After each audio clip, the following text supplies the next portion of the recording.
absolute best. Yeah, they had us the first half, I'm not going to lie. Oh, could be Wayne. I think I got my swagger back. Oh.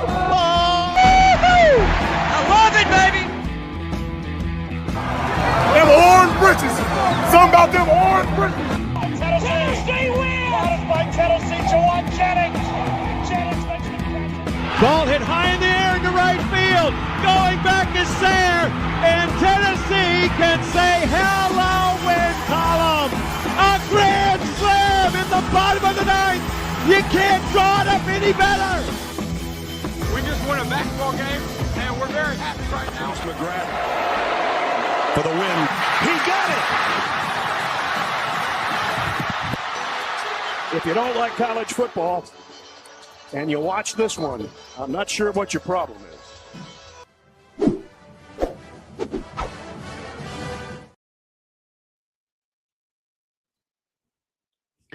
Ready to do and welcome in to More Important Issues. Today is February 1st. Wet February, baby. Everybody who's doing dry January, I hope you're enjoying your day today. You've made it. Dude, I looked at the way it phased out because New Year's Eve ended on, I guess that was a Thursday night. So, I mean, you got the first day of January was a weekend. You stacked as many weekends as possible, and today's Sunday. So, I mean, you're not going to get rowdy today unless you're an absolute animal. So, kind of, I'm going to be honest, that's probably the hardest month to do dry. So, shout out to everyone that made it. Yeah, especially with all the snow that we've had in Knoxville. I mean, the weekends like that's a hard the last 2 weekends. So that's a hard thing to just not do. I had a little bit of a cheat code. I had a child, so that kind of helped me. But I got to week 3 and I was like, hey, might as well just to say I've done it. Well, dude, I got a athletic beer at the restaurant last night at like 9. Athletic beer? Yeah. Oh, okay. I think you said beard. And I was like, oh, what is athletic beard? No, I lost it. No, the athletic, they're like the zero beers. I guess it's called like a near beer. So it's like it's less than 0.5. But I got it at like 9 p.m. last night, Central Time. And I hadn't had anything else all month. But then I looked at the can because I assumed it was like an NA. But I guess because it's less than 0.05 that there's like some in there. So I guess I don't know if that. Did you cheat it? No, I mean, I thought it was an NA. I thought it was like a Budweiser Zero or something, but I'm counting it because we're not. Yeah. I'm kind of worried. I want to, obviously, like me and my wife want to go get margaritas at some point, and I don't know like how I'm going to do. Like, should I have an Uber ready? If I have one, am I going to be messed up? Because I haven't had a drink of anything since like the middle of December. Should probably start slow. It's definitely can get dangerous quick. I'm enjoying a glass of Cabernet right now, and we're gonna hold it to a glass. And trust me, I'm gonna cook myself a nice little ragu pasta dinner to key that with it. So I love that. Yeah, you're a big baller. Adult money. Drop the Kroger band, baby. Ragu and whatever. Yeah, I love that. Well, guys, we have a great episode for you. We're going to talk about that Auburn win, obviously. We're going to talk about some Tennessee baseball. We're going to talk about this win streak that Tennessee basketball is currently in, how they've done that. Before we do that, I do have an update on my pulled pork situation. I have just a half a pound left. I've eaten so much pulled pork, it is probably unhealthy. Actually, I mean, I'm pretty sure it's unhealthy. A lot of it I'm doing with barbecue sauce and cheese, and I've had nachos, burritos. So yeah, it's definitely not healthy, but I've been determined to get to this 4 pounds of pulled pork before it goes bad. And I have a half a pound left. So I feel like I've got my money's worth. I don't feel so bad about it if I don't make it, but a lot of y'all have asked me about that. So I just wanted to make you aware that I am almost done with that pulled pork. Was it 3 or 4? I could have sworn you said 3, but you got 4 to mangle through. Yeah, 4 pounds. And was this it? What restaurant? Or I mean, what grocery station? Food City, the Food City Center. Yeah, I mean, pulled pork will sneak up on you. It's very compact, so visually not very dense. But once you start digging into it, it's a heaping mound. Oh yeah, Yeah, 100%. I barely had any room in the fridge for it, but we're slowly getting there. So It's huge. Also, one real quick thing: we have a giveaway. This episode is brought to you by Hovey Dry Goods. If you haven't already, go visit them. If you did win the hat, I do apologize. There are plenty more on their website. And if you want to go to hoveydrygoods.com, use promo code MORE, you will get 15% off that purchase. Again, promo code MORE, 15% off that purchase. And the winner of this is my hat, but it's one exactly like this. It is the camo with the Vols, with the little smoky on there with the orange rope. That's going to go to longtime listener Trey Coates. So congrats, Trey, on the hat. We will make sure to, I guess, tweet at you and get your information so we can send that over to you. We do appreciate you following along and everybody else who participated in that giveaway. We'll have more. Wish I won it. I think sweet. Yep. Yeah, great stuff. Great stuff. I think they are sold out, unfortunately, but they will restock eventually. I already got word from the good people at Hovey Dry Goods. Huge. All right. You didn't go to the basketball game, but you did watch the whole thing. I did. Did you have any friends that went to the game? I'm just curious on the whole atmosphere of that game, because obviously it was super hard to get to. I can't believe it, as many media members made the trip down there. Maybe the main roads are fine, but I mean, I couldn't even get out of my subdivision. So I know today the main roads were fine. Yesterday was probably a different story. I thought it was kind of gloomy. Like I said, I was in Nashville the whole time. So I haven't, based on what I saw, I thought it'd be a little bit more rowdy. Obviously, I know the students would be rowdy because, you get a snow day vibe. Saturday, you've been, stuck inside drinking, so you want to get out and have an event. So I don't know. I'll have to relay. I know my stepbrother was there. I know some people that went, but I expected it to be, kind of a packed house, but then forgot people in Knoxville forget how to drive when there's any snow, let alone, I mean, what'd y'all end up getting? Yeah, depending on, I think, where you're at, you got like 3 or 4 inches. My dad at my parents' house, he said that they got 7 inches. Uncomfortable amount. Yeah. Too much snow. It was so much snow where our good friend Trey, he's from Illinois. He was like, "This is a lot of snow." I feel like anybody from up north that says compliments the snow, usually they're like, "Hey guys, this is nothing. I'm not worried about it." Blah blah blah. But for him to say that, I feel like that's telling. Well, that's usually my attitude towards it. Having lived up there for so long, I tend to kind of think it's over exaggerated, but I mean, I was driving to Nashville and it started earlier than I thought on Friday. I didn't get to leave work early, so it got dark quick. And I mean, it was thick snow. I mean, the interstate was. Oh, you were driving in that? Ugh. Yeah. I mean, again, see, that's where I'm used to driving in it because the highways are always usually clear. You just got to be able to kind of Well, it's a good thing you drive that tank you got. Yeah, nothing.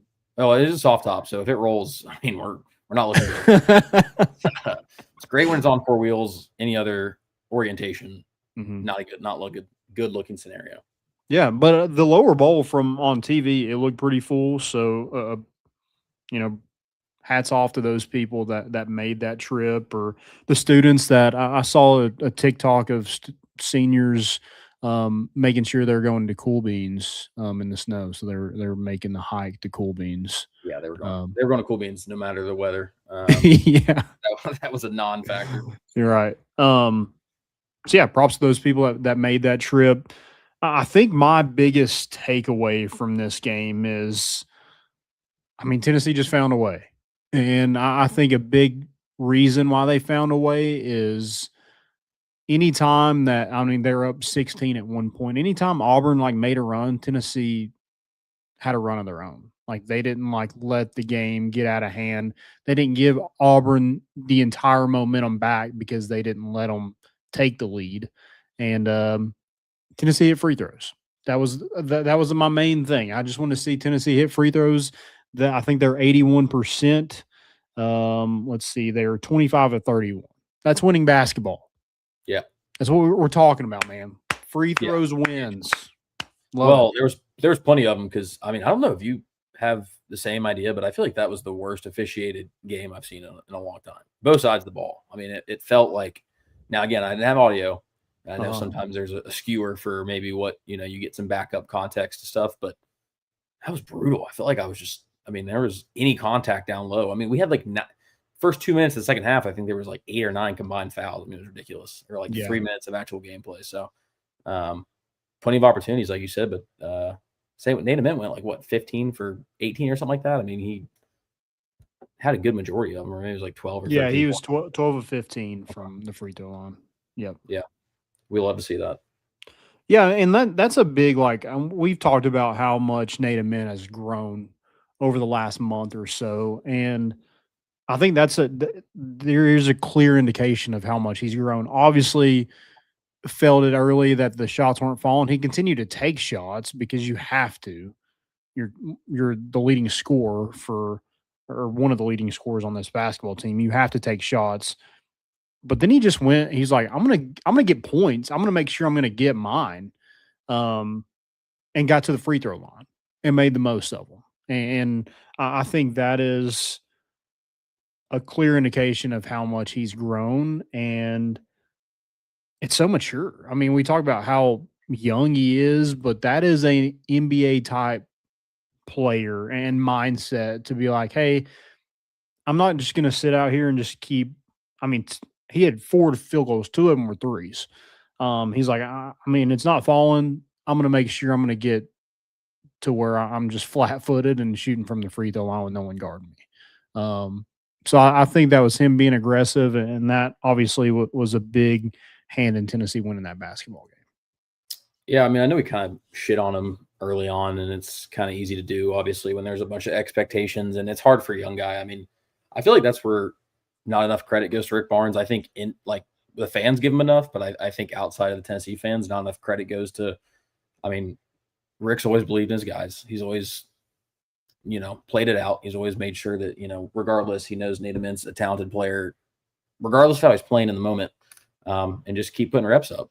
Keeps going to work and keeps getting better and better every day. And I think that kind of trust in them and proving that he's not taking anything away from them just because he's struggling early on just kind of makes them more confident. And so I feel like Nate's just got a more confident stroke. He's shooting shot. Now, granted, again, from the field last night wasn't the best, but at least smart shooting in the sense of he's understanding how to go get fouled, converting on free throws, which has been an issue all year. So just kind of putting it together, and typical Tennessee fashion, starting to make me fully get behind this team again for a March run, which I know I need to just measure my excitement, but I do it every time, and I'm going to continue to do it until we break it and we win. So, yeah, I mean, like I'll hand up. I was one of those people, like after the Kentucky game, I'm like, Jesus Christ, give me the baseball season. I'm tired of watching this, tired of dealing with it. And then here we are 3 games later. I'm like, I mean, we could win it. I know, it's a hell of a drug.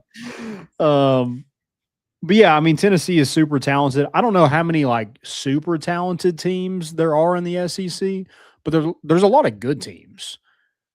The problem is like they play each other every single night, and they're just going to beat up on one another. Like I feel like Auburn went into Gainesville the other day and beat them. They'd won 4 in a row before they came to Knoxville. And then last night they don't look great. And I don't know what their game plan was. Obviously, Tennessee was shorthanded because Felix Okpara was out. That was Tennessee's, best rim protector. If an opposing team's best rim protector is out, I'm not shooting 31 threes, Joey. Like what are we doing? I don't know. Maybe that was just Stephen Pearl's like, hey, Vol Nation, I apologize for being such an ass after I left, and here you go. Here's a little piece of cake for you. I don't know. It just felt like there was, I don't know, just a miscalculation on what. I mean, Tennessee had at one point they had 3 freshmen on the court. Yeah, and your 3 freshmen was your number 3, your 4, and I guess 4 or 5. It was Nate, Amari, and Dwayne Brown. And those are some of your bigs. Like, why are you not going to the rim? I don't know. I appreciate it. I mean, this wasn't usually when we play this Auburn team, it's usually like 52-50 is the final. So that was nice to see some teams, obviously more offense in this one. And I think part of that was Tennessee was able to just, I don't know, they were making everything to start this game and got the lead out to 10, and then it grew to 16 at one point, and obviously they took in a 10-point lead at halftime.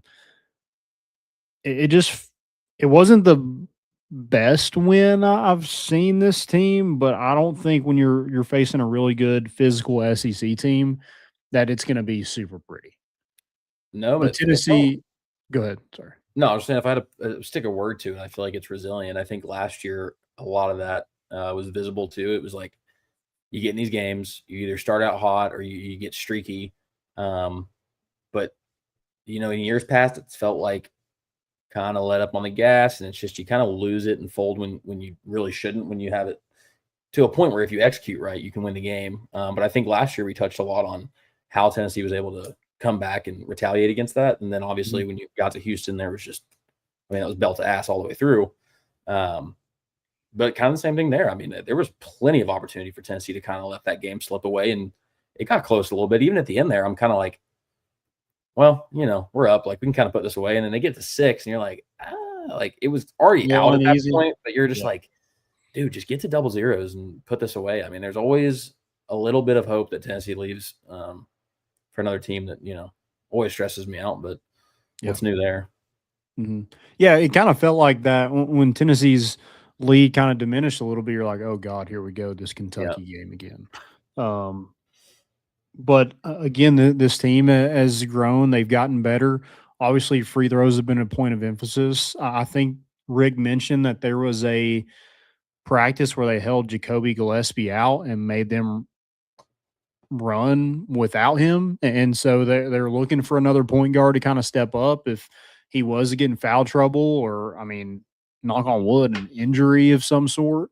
So, I think Bishop Boswell is a player that continues to prove everybody wrong. When we were talking about this team before the season, I didn't know how much he would be impactful. I thought he was like, maybe he gets some minutes at the end of the bench at some point. But, now he's playing he played 30 minutes last night and was really good. He had 7 points, 3 of 5 from the field, 8 rebounds, 3 assists, 2 steals, 4 offensive rebounds. He's played so well since I think that Florida game and had a big turnaround. As much we talk about how much Nate has grown over this month, Bishop Boswell has turned into a weapon for Tennessee on both sides of the court. So, that's been fun to watch, and I think that's a big reason why Tennessee's had success these last 3 games. I think we were just too busy looking at the flashy new pieces and transfer portal additions that we forgot Rick Barnes knows how to develop players. So, just one of those things where, it's happened year after year that we kind of focus on somebody else, and then you just, shout out Bishop. It's looked really solid so far. Again, it's to have everybody come in like that, and then there wasn't a lot to lean on for this team from last year, and so it's good to see the development stick steady, and even while it just allows for Nate and those guys to feel so much more confident being able to kind of work through some of those kinks live in games, and not having that much time to work on it outside of in the moment. Yeah, and Tennessee got the 8-point win, and Tennessee's leading scorer Jacoby Gillespie only had 11, only played 29 minutes. I know we just talked about Bishop Boswell playing 30 minutes, and that was a lot. But Jacoby Gillespie has played. Yeah. There's games where he plays 40-plus minutes in some of those overtime games that Tennessee's had. So I think that was a big development. Just, hey, if he was in foul trouble, and, hey, it's okay. We have Nate can bring the ball up. Bishop Boswell can bring the ball up.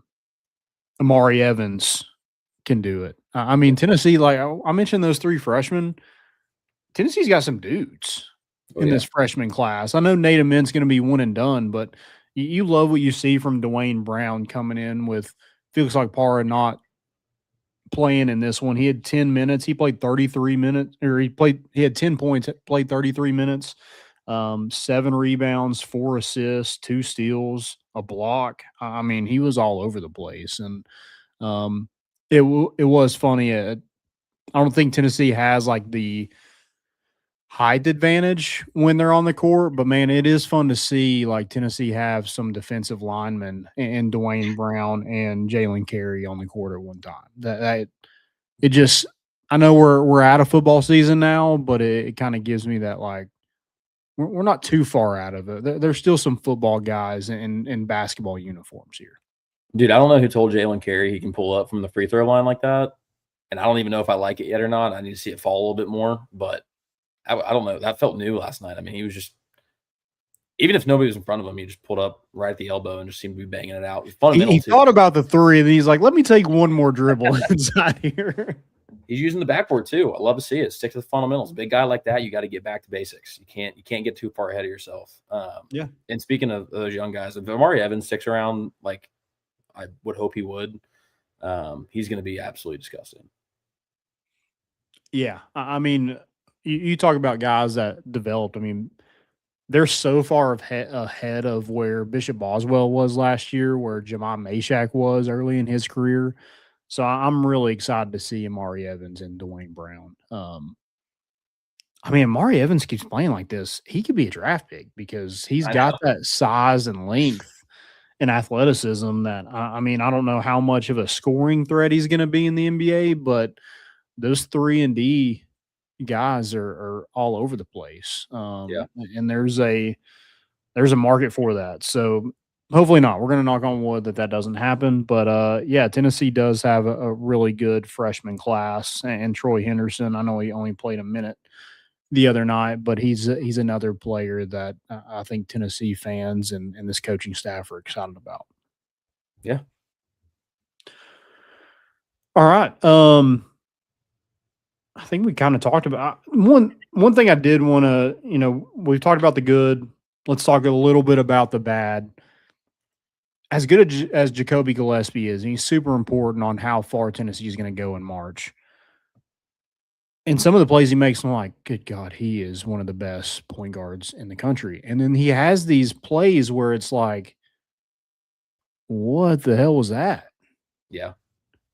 These turnovers at the end of close ball games. I think he fouled 2 3-point shooters last night, and maybe you disagree on one of those, but still, like, you got to give them room to land. I mean, it's just like bonehead plays like that where it just can't happen. I don't know. And then Rick Barnes, I mean, he brought it up at the post game. He was like, I feel like these guys are like betting on games. He's like, I probably shouldn't have said that, but he really read it. He said it like 3 times. He's like, I don't want you guys to like investigate. Like, don't. We're good. Sorry, I said that. He actively like checked with 3 different people in the room. He's like, is that no? Okay. Cool. Rick Barnes, we know you're old, but you're not too old where you can't just say anything like that and not be blown out of proportion. He's deflecting well. He's the one betting on games, and he's just like, I got to make a statement really quick. Push that off. Oh, okay. I like that. I like that. Yeah, I mean, God, I hope they're not betting on games. Jesus. Well, what was it? Who was it? Basketball players betting on college basketball players betting on college basketball? Like recently? Yeah. I thought I read something about that. Maybe I'm. I mean, there's always something going on. I mean, obviously there was the NBA one recently. Yeah.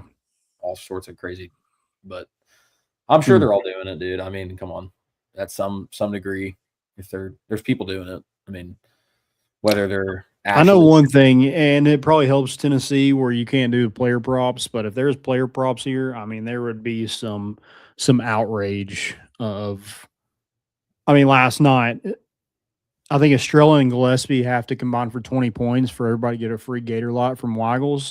They finished with 19 points. That damn Gator light, dude. You're gonna have to wait till Wednesday morning. Mm-hmm. Weigels, were you in on it? I gotta ask. That's what it is. Yeah, another good win for Tennessee, and they are going on kind of they've kind of ended this like gauntlet, I Yeah. guess, of an SEC schedule. They've had Arkansas, Texas, Florida, A&M, Kentucky, Alabama, Georgia, Auburn. I mean, Tough stretch. besides Texas, like those are kind of the top teams in the SEC right now. They have Ole Miss, they have at Kentucky, at Mississippi State, LSU, Oklahoma. I mean, those are you should win 5 of those. Yeah, I'm gonna. Or you should win 4 of them for sure. Yeah. We can chalk one up to a blown game, probably a way that you shouldn't. But Yeah. February looks a lot easier than January was. And I would say probably that Kentucky game, but after what they did to you in Knoxville, you have to go win that game. I was about to say I wouldn't be surprised if we go blow them out, but Yeah. Ole Miss isn't good. LSU's not good. Mississippi State shouldn't be very good. I think those are some of the bottom teams in the SEC. So you need to go take care of business of those teams. And you should be sitting pretty. I mean, we're sitting here at Texas A&M is leading the SEC right now. Is that right? Yeah, they're 7-1 in the conference. Guess who Tennessee beat? Texas A&M. It's funny how it works. Yep, you're right there. Just need to continue to stack wins, continue to get better, continue to get healthy. Hopefully, Agpara is back for that Tuesday game against Ole Miss in Knoxville. All right. Anything else for basketball?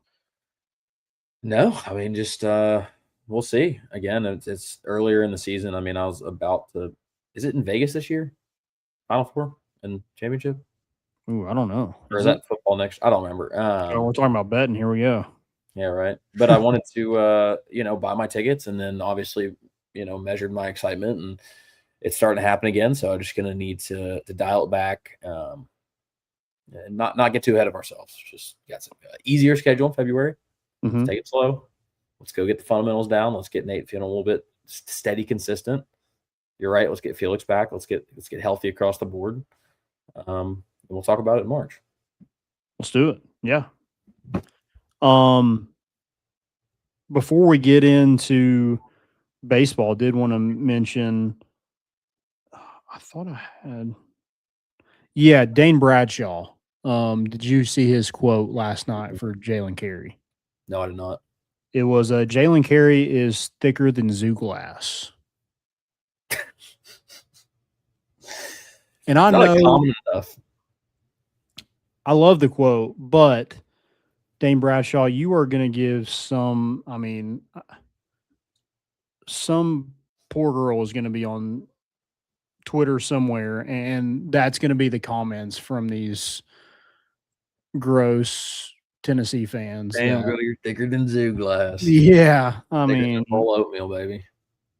I mean, that's just you can't. Also, I'm not familiar with the phrase enough to be able to describe a dude like that, a man. mm-hmm. Probably gonna avoid that one as a whole, but thicker than zoo glass is just. I don't know. Jalen Carey should take that as a compliment. I think maybe not too much of a compliment, but shit. Yeah, I mean, he looked good last night, so I feel like it had to be a compliment. It doesn't matter if it's thicker than zoo glass because Star Thomas will still punch it. That was crazy. Star Thomas is at the Senior Bowl. I guess they're in pregame warmups because it's the day of the game. Yeah. And he's running pretty hard, but the Oregon linebacker just comes in and just cleans his clock. Yeah, I thought that might have been. I didn't even. First time I saw it, you're thinking just, they're already playing or something like that without checking the jersey colors and clearly it's warm up. And yeah, you watch it again, like, dude, this guy's laying lumber. Now, look, I'm all for never being in practice mode. All right, we're always ready for the game. If you can't take a tackle, then don't even try me in practice. But sure, laying the lumber like that in warm up lines is absolutely insane. But Star Thomas stood on business. He got up and was about it. And look, the Oregon guy was like, hey, it's like he almost mid-hit was like, you know what, my bad. Went to go help him out. And I actually respect Star because you can't, at that point, you can't, take the hand and get up with him. And, it's all good, buddy. No. He laid you out. So now you got to. Yeah, you got to suffer the consequences. You messed up. Yeah, you got to at least throw a punch. Now, if after the fact, then you guys are good, but you got to get your lick back too. You can't let him lay you out and then accept his apology. You got to throw a punch or two, land one, and then you're good. Now you guys are equal. Yeah. Yeah, I see it from both sides. I mean, obviously, like, it's warm-ups, buddy. Like, what are we doing? Like, cool, like, we understand, like, you want to get stuff on tape. Everybody else is there to do the same thing. That just there's people like that, unfortunately, and, I mean, stop being a tryhard. Like, that Oregon linebacker is a really good linebacker. There's no way that specific play is like some NFL GM's like, yeah, That's the guy. yeah, no. Unless you're like recruiting for the Steelers or something, or I mean, that's the most Jeremy Banks shit I've seen in a while. So maybe there's some correlation there. Maybe they're distant relatives. But yeah, there was definitely like he definitely like understood like, oh crap, I messed up. Yeah, with that. yeah. And Star Thomas had to let him know. I understand from both sides. Maybe Star Thomas, I'm not punching a helmet, but hey, I like throwing the ball at him. I get that. Like I would have done that. Right. But the punches, I'm like, yeah, I'm trying to save myself from the NFL. Like he got mad because he's like, dude, you can injure me, and we're all here to do the same thing, to play in this game. I'm spin zoning it. I think if a guy cares that much about his success in the NFL, that he's mad that someone could have cheap shot at him and hurt his chances again in the NFL. If you're that fired up to retaliate, I mean, I don't know. I like to see it again. You know, it's measured anger, but I mean, he could. I mean, this was all within a second and a half burst. I mean, he retaliated, and then it was like, okay, we're good. Yeah, that's a good point. That's a good point. All right. Did you see Carson Newman? No. My alma mater, they played in a game in the snow.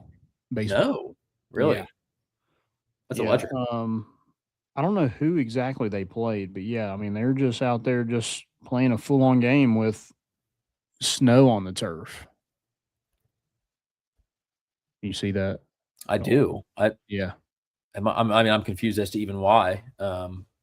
I don't know. I guess the SEC says it just means more. Does it mean more for the South Atlantic Conference, the SAC? I think it does. More SAC, baby. You got to. Monty mentioned the Lady Vols. Yeah, tied at halftime and ended up losing by 30. That's just demoralizing. Great first half, though. Actually, honestly, there was only like probably 13 minutes of that game played well. I'll admit I don't frequent the Lady Vols games to watch, but had this one on today. Quad box, nasty Sunday morning quad box. Had the West Coast swing of PGA Tour, bottom right Fox women's hoops, and then entire left wing we had CNN on top with Fox News on the bottom. Just it's what options. Hey, it's what it gave me. Oh my God, it's what it gave me. And you know what? Nothing like a little overstimulation in terms of feuding news channels on a Sunday morning. So. I did happen to catch that. They were down like 21-8 to start, settled it, tied it like 42 or something like that at half, and then blew it again. So whoever made that one was just like, we got something for everybody. Honestly, it could be the move coming up on most weekends. I mean, normally we're not getting golf that early, but it's pretty sweet. I don't know. Yeah. It's get you fired up. Yeah. I know Tennessee golf, I think they start next week. They head to Puerto Rico to play, which I was like, oh, that's cool. Especially with this weather right now, like Puerto Rico sounds super nice. So, God, I need to move to somewhere like that. But dude, like, I'm thinking like, what if they played like a local tournament somewhere? Like, there's no way. Are you saying they should, or you're saying like, what if they had to? Yeah, I'm saying, like, what if they start their season off, like, this early and they're playing, like, a local – like, you have to go somewhere like that to open the season, right? Yeah. Is that kind of how they do that? Yeah. I mean, like, PGA has a West Coast swing to start the season because obviously in January and February it's just not warm enough out here. Mm-hmm. So they guarantee, obviously being in California, next week being in Arizona and stuff, like, you're pretty much sure away most bad weather and it's nice and warm. God, I'd kill to be in Puerto Rico. Yeah. I don't know how much money I need to make to retire by like 35 and just go golf full time in the Bahamas, but give me the number. I'll make it happen. Yeah, well, we're on our way. Yeah. I mean, we're making more money, so we are technically we'll get there at some point, possibly. Dude, I'll caddy. I'll do it. I'll sleep on a hostel floor. I do it every time for an away football game. You better believe I'll do it in like Puerto Rico. Yeah, apparently at Ole Miss with the snow that they had people staying in like hotels outside the city. Yeah, And I was like, oh God, I bet they're in Joey's motel in probably Mississippi somewhere. Dude, Mississippi. Yeah, honestly, God. Well, look, I mean, well insulated. So if we're talking about I mean, it was stuffy in there. So Yeah. in the winter, I'm sure it's got its peaks, perks, and benefits. Dead cockroaches. Look, food supply short, free protein. Big old turf yard out there. I mean, look, the water comes out of the sink. I mean, if you want to be resourceful, you use the water in the sink, and then when it comes out of the drain, it's already dripping onto the floor. So you just put a bucket under there. Yeah. I bet you sleep so hard because I mean, you slept in some nasty places. I bet when you're in like a nice, like comfortable bed, I bet you sleep so hard. Dude, I was just talking to my girlfriend about this. I think I sleep in her bed too well. Or like it's so comfy that I don't sleep well in it. My bed over here is a rock. Oh my God. Not comfortable by any means. Did you hit a dresser or a bed? That was my bed. I mean, when I sleep in like a comfy bed, I get terrible sleep. So I think I'm built to thug it out, dude. I think that's where we're at. I'm built for prison. I'm always ready. People are gonna be up crying at 3 a.m. in prison, not me. I'm gonna be 8 hours snoozed. Yeah. It might not be a good thing. Yeah. Might want to be on alert in the jail. Yeah. All right. Well, let's get into some baseball. I don't know if Joey's joining. If he needs to head out, I totally understand. No, I'll hang out. It actually works out well. I need a full preview as well. I mean, I can act as people here actually because I'm very out of touch for this upcoming baseball season. So yeah. Well, I think with baseball this season, obviously, like, are you nervous? Yeah, you probably should be. Are you excited? You better be. I mean, Josh Elander, like, this is a new era. But there's a lot of the same things. So I don't think it's like a complete overhaul. I mean, you have him, you have Ross Kivett, Josh Reynolds, that was here last year. So, I mean, there's a ton of the same, but there's going to be like their own spin on things. Like Josh Elander was talking. One thing that makes me excited about it is like we haven't heard much from Josh Elander since he's been here. Like there's not been a whole lot of him in front of the media. But recently he's been on this like media tour. And it's been awesome to watch him. I mean, he's going to make me fall in love. He is. Like, I really enjoy listening to him just talk ball. And he's not the whole, like, it's not Tony. Yeah. But it's his own, like, flavor and spin. And he just seems like a guy that's just married to the game and understands, like, hey, it's about the players. Like, I'm here doing my thing. And, like, we're going to try to continue the success. But a lot of that success is on the players and how they develop and, how determined they are to get better. And, I mentioned he's going to do things differently. I mean, he kind of left it up to the players to decide like, hey, do you want to do the cream uniforms with Vol script? And he was like, and they're like, no, it's not better for player performance. So they are going to go with the new Nike creams with Tennessee across the chest. And that's just a little something like that. But it is like, again, you got to put your own stamp on things. Like the 2024 team, when they came in, they're like, hey, yeah, we have a lot of the same players, but like, we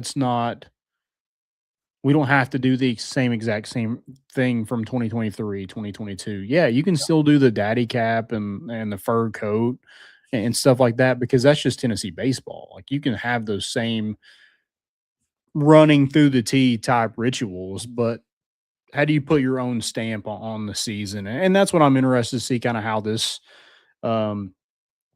team works out because I think there's a ton of talent. There's some returning talent from that team last year that went to a super regional. There's, pitching talent, but it's different. Like there's not an Andrew Fisher on this team. There's not a Liam Doyle on this team.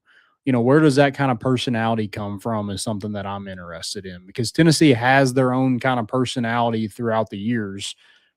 Who is that next guy in line? Could it be a Levi Clark? Yeah, I was going to say, I mean, if you had a guess, especially out of the newcomers, like, is there somebody that stands out to you immediately off the top of your head? Obviously, you're kind of taking a guess, but. Yeah, I would think Levi Clark, we had him on the show, and, last year you didn't see a whole lot. I thought he was quiet, but I think it's just kind of that freshman mentality would keep your nose down and grind and make the most of your opportunities. And, I think you kind of blossom a little bit over the years. And I think he can do that. I think a guy like Landon Mack, who they got out of the portal, has some fire to him on the mound. I don't think he's Liam Doyle, where he's going to just, gallop from the mound to the dugout after he strikes somebody out. I don't know if he's going to do that, but yeah, I definitely think there's going to be some of that personality back. I'm just excited to see like who it is. I'm excited to see what this lineup looks like. I kind of put out my projected lineup today. And there were some people that disagreed, and that's fine. I don't think I'm right. But based off like what we've seen in the fall, I think that kind of looks like it might not be that. But I think for opening day, if you look at past opening day lineups to the end of the season, they're probably totally different. Mm-hmm. You have guys emerge. You have guys that hit really well in the fall and the winter, and then they get into games and the SEC play, and they just hit a wall. And you got to be a gamer in this league. You got to be able to perform under pressure. You got to be able to, compete and take on some of that top talent in the country. And if you're not able to do that, like you're going to get left, because Tennessee has plenty of depth, plenty of talent. So, I mean, a lot of these positions that we're probably going to mention, you can't take a day off. Well, especially with the coaching change. I mean, not only is there that initial layer of change year after year, but whenever a coaching change happens, I mean, obviously Tennessee's done a great job dampening, I guess, whatever happens with Tony leaving. I mean, for how big of a deal it was, I feel like, the state of the program, the morale, everything stayed fairly as level as it can possibly be, pretty much. But it's still being said, I mean, every team, every year, any sport always has rotational changes that you don't see because you're not there practicing in the off season. Some guys step up, they grow, they get bigger. I mean, that's just a natural part of it. So, and I mean, I didn't even see your preview, so I'm sure you've got a way better touch of it. But yeah, I think it's just normal. Yeah, I think with Josh Elander, it's like it seems like there's a lot of pressure because of the Tony Vitello stuff, but he's been here with Tony Vitello, so I don't know what that pressure is. Yeah. Is he able to just like, hey, I got it. Like I can just like slide in there and we just keep whatever's working and roll with that and continue to, I guess, adapt as college baseball gets more and more popular. Is that what it is? Because from what I've heard from him, he doesn't seem like a guy that's like, yeah, we just want to like make sure that we're doing our own thing. And like, I don't know, he's not like deflecting it. He's like, I mean, love Tony. He's like, I was excited for this opportunity. It seems like a person that's hungry for this opportunity instead of like, we just got to keep things going. Like they got to do their job. I don't know. Like there's no deflecting from it. It seems like he's taking it on head on and ready for this challenge that is taking over one of the top programs in the country. I mean, that's what it is. But he's been here for almost a decade. So I think it is a great time for him. It probably works out for Tennessee that it happened now because, I mean, it could have happened a year later and Josh Elander takes another job before it happens. Well, I think he knows he's got a shit ton of talent, and so it's so much easier to fall back on that when, again, like you said, he's been there, for so long that he knows it's easy to kind of be forward-facing as a coach with at least the fans and in terms of what you see externally. But he knows that locker room is going to run just like it did, with the talent that they have with the system. I mean, he's going to tweak things, but, don't break don't fix it if it ain't broke. I don't know what I'm trying to say, but I mean, he's going to have that mentality where he's going to be able to lean on those guys and what program or what they had fundamentally in place before. Obviously, there's going to be a lot of changes, just coaching personality and stuff. But I mean, a lot of the same blueprint is there from a national championship winning team. So, I mean, you were there, you know what it took, you know what kind of worked and what didn't. I mean, go replicate it. You didn't take a big hit in terms of, recruits and transfer portal talent and all that stuff. I mean, you've got all the building blocks and you've seen how it's been built to win a national championship. I mean, you should be as confident as ever. Yeah. Yeah. 100%. It's not like there's a complete overhaul. Like you said, you haven't lost recruits hardly at all. You haven't, I mean, this roster is already intact before Tony left. So, I mean, exactly. I think this is a perfect time for Josh Elander to really just, I don't know, put his own, here we are and we're not going anywhere. Just win this year. I think recruits are probably a wait and see with Tennessee. I probably would be too if I was a recruit to see how it works out.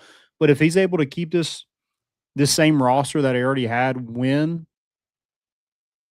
and then it should be business as usual. I think this is an important year to just continue that train rolling, because then you kind of answer the questions on all right, was it just a Tony thing? Yeah. I mean, I think they do need to come out hot and flashy. I think the first, impression is going to be a lot because obviously with the new coach and new system, you're just not going to be as understanding of tour play. Whereas if Tony started off in a slump or slow, they've seen it before, so they understand that there's room for forgiveness there. But, I mean, if they come out hot and flashy and kind of same antics and same energy and same kind of vibe in the bullpen and in the dugout and kind of just make it as seamless as possible until, in terms of a product, what you're seeing, it doesn't even feel like anything ever changed. Ignore the back office, ignore all the antics behind the scenes. So, and I think he knows that. Yeah, and with Tennessee, they hit a lot of home runs, obviously. And who's been in charge of the offense? That's been Josh Elander. So I look for that to continue. I mean, Henry Ford's going to hit home runs. Levi Clark's going to hit home runs. Blaine Brown's probably going to hit home runs. Chris Newstrom will hit home runs. Stone Lawless will hit home runs. Manny Marin can swing the bat pretty good. I look for him to hit some home runs, especially that porch over there and left. And I mean, there's a ton of competition. I mean, there's Blake Grimmer. He needs to take a step. He looked really good in limited action last year. He's a guy fighting for a spot. Tyler Myatt was a JUCO transfer from Walter State. That was one of the best JUCO players in the country. He's going to try to find a spot. Ariel Antigua, we all know what he can do in the field. The bat has to be more consistent, but he's had a really good offseason. So you can't take a day off. If you are a starter on opening day, you can't take a day off because there is somebody chomping at the bit to take your spot. Yeah. Like Reese Chapman. I mean, Reese Chapman's going to be a starter for Tennessee, and they hope he can take another step. But if he has a huge slump like he did last year, I think there's talent behind him. There's hitters on this roster that could play right field. I mean, it's not like right field is a catcher. Somebody can go out there and catch a ball. It's a good problem to have for Tennessee. Yeah, and we'll see how, Blaine Brown, he's going to pitch some too. So does he play more outfield when he's playing, or is he more of a DH? And then that kind of opens a spot in the field for a Blake Grimmer maybe, or a Tyler Myatt. Jay Abernathy's going to control center field. Can he control being the leadoff? I know Tennessee's kind of done it differently with, in 2024 they had Christian Moore and then Blake Burke. Do they want to do it more conventional where you do a kind of a leadoff type guy? Because you're always wanting to get your best players the most at bats. That is where college baseball has turned to. So I had Henry Ford projected in the 2 spot just because I think he is your best hitter. So you want to get him the most at bats possible, kind of like they did with Blake Burke in 2024. And then at the leadoff spot, who can be the best with a leadoff hitter? Like, there's more than just like being able to steal bases and get on base. It's can you work counts? Can you get your best hitter that's behind you, Henry Ford? Can you give him a look? You go out there and swing at 3 straight pitches. That's not much of a look. You go out there and swing at the first pitch, and it's a pop out to the shortstop. That's not giving somebody a look. So can Jay Abernathy handle it? I mean, his last at bat at Arkansas, if y'all remember that, towering home run. Can we see some more power from him? I think that can expand his game a ton if he's able to do that. Especially Tennessee's. I mean, everybody knows that right field wall is super short. Yeah. So Tennessee's got a ton of left-handed batters again to do that. And do they go kind of right, left kind of thing all the way down? I kind of had that a little bit in mind, so I'll just kind of read you mine real quick. My projected lineup, I have Jay Abernathy in center.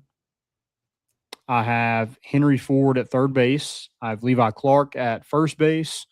I have Blaine Brown at left field, Blake Grimmer at DH, Manny Marin at shortstop, Reese Chapman in right field, Chris Newstrom at second base, and Stone Lawless at catcher. Now, one thing is going to be interesting, Garrett Wright when he comes back.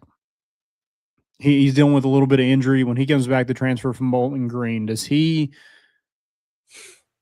will he be your starting catcher? Will he be in the outfield somewhere? I think that's a big spot for Stone Lawless to be like, hey, this is my job and I'm not giving it up. Yeah. And the outfield the same way. Like, I mean, whoever's playing right or left, like they need to take advantage of every opportunity that they have, because Garrett Wright can come in and take a spot if not. Tyler Mike can do the same thing. And then, like, who are some of these freshmen? Like, Tennessee always has some freshmen that emerge. Last year was Levi Clark, Jay Abernathy, Manny Marin, Tegan Coons on the mound. Cameron Appenzeller on the mound is somebody that I think will get a ton of run. Trent Grindlinger at catcher also can hit the cover off the baseball. He's somebody. Taylor Tracy is somebody that can play multiple positions, can pitch a little bit too. Evan Hankins, I think, is a two-way player that can play. So, yeah, interested to see if any of those freshmen emerge. And then going into the pitchers, like, that's such a key part. Like, obviously Tennessee's going to should hit really well. They have a ton of returners that hit pretty good in the SEC last year. Obviously, they've landed some transfers in there to really help shore up that lineup. But the rotation is completely new besides Tegan Coons. Yeah. And Tegan Coons had his ups and downs last year. He's a freshman pitching in the SEC. That's not easy to do. I think he could be one of the best pitchers in the SEC, which if you're one of the best pitchers in the SEC, you're probably one of the best pitchers in the country. I think he can do that. I think he's had a great offseason. Landon Mack from Rutgers is somebody that I projected him to be the Friday night guy. I don't know how they kind of work that out with who's going to pitch Friday, Saturday, and Sunday. But right now, I think your rotation looks like Evan Blanco, Landon Mack, and Tegan Coons in no order. I think those are your three guys. Now, can Brandon Arvinson earn a spot? I think he's dealt with a little bit of arm soreness. So when he gets back to full health, is he somebody that can maybe take a spot? Cameron Appenzeller, mention him. And then you have tons of guys that you've got in the portal. You got Bo Rudy, Kennesaw State, who we will have on next week sometime. And then you had Brady Frederick from ETSU that has that kind of submarine arm slot that I think was the SoCon pitcher of the year. So they've added a ton of Mark Hindy, who is a friend of the pod from Duke. He will be in the bullpen somewhere. So they have a ton of experience that they brought in to go along with Tegan Coons and Brandon Arvinson, who returned from last year. And we'll see who else kind of emerges. I mentioned Evan Hankins and Cameron Appenzeller. Nick Abraham's another pitcher that I've heard some good things about. So yeah, really interested to see kind of some of those guys and how they're able to take on. Obviously, like they play Nichols, and I forget who the other team is they play until they go to Texas. But once you get to that Texas whatever showcase or tournament, whatever it is, I think then you'll really see like what this lineup and rotation is going to look like. Who can eat innings out of the bullpen like Nate Snead did last year? Yeah, kind of thing. So I'm fired up, dude. I think I'm fully bought back in. I was never out of it, but whenever you're confident, I'm confident. You've got it on lock. So yeah, I mean, there's plenty to like about this team, and I didn't even mention guys like Ethan Moore, who's a freshman that was highly touted. Hunter Hyde that can hit the baseball pretty well. Probably will back up Levi Clark at first base. Yeah, I think there's tons to like. And you just really never know until they go out there and start playing, and really until they get into SEC play or that Texas tournament of who do you really have, who can you count on as the season progresses. Oh yeah. Yep. And that's our baseball preview. Smells like a natty. Go Vols. At least a plane ticket to Omaha. And that's the expectation. I don't think any expectations change with the passing of the torch to Josh Elander. And that's why you made that hire, right? You had to go make that because you don't lose expectations. If you hire somebody else, you have a complete roster overhaul, like who knows what happens. Yeah. It's crazy. I don't think Tennessee can afford – I don't think any team can really afford to do that because then you have this sustained success. If you take a drop, I mean, there's no, like, algorithm that says, like, hey, you can get back to it. I mean, we've seen Tennessee – they're really good, and then they just tanked for so long until Tony Vitello took over. Yeah.